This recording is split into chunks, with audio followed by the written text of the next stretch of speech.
Howdy!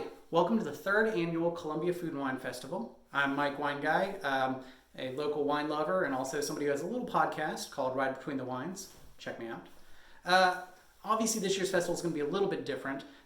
We're not able to quite come and talk about the wines quite the same way, but I wanted to give you a little heads up about at least one of the wines you're going to be drinking tonight. So I attached this little video. Please check it out.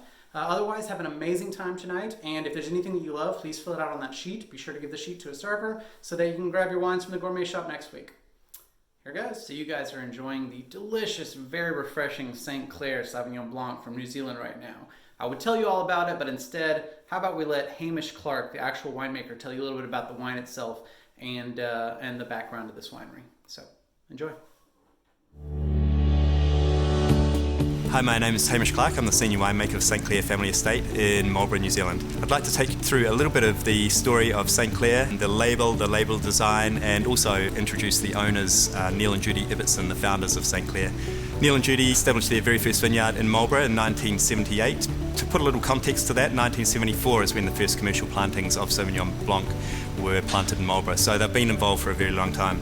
There's a number of elements that go into this label. Saint Clair draws on the name of an original merchant trader pioneer that came out to New Zealand, a guy by the name of James Sinclair, and Sinclair obviously a derivative of Saint Clair. So James Sinclair was a merchant trader. He established himself in Blenheim with a number of different businesses, and his homestead is now on the same site that Neil and Judy, the owners of Saint Clair, have their estate, vineyard, and also their house.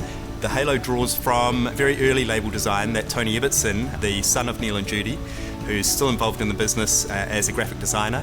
The halo draws from the hills around the back of the valley where, especially on a high cloudy day, when the sun is setting, you get a halo effect around the tops of the mountains. And we've retained that as quite a strong, powerful brand sort of image. So the halo, we've emphasised that a little more for this Origin series label.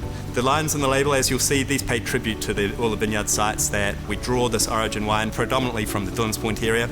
So I hope this gives you a bit of insight into the label, the design, and where Saint Clair has come from. Thank you very much.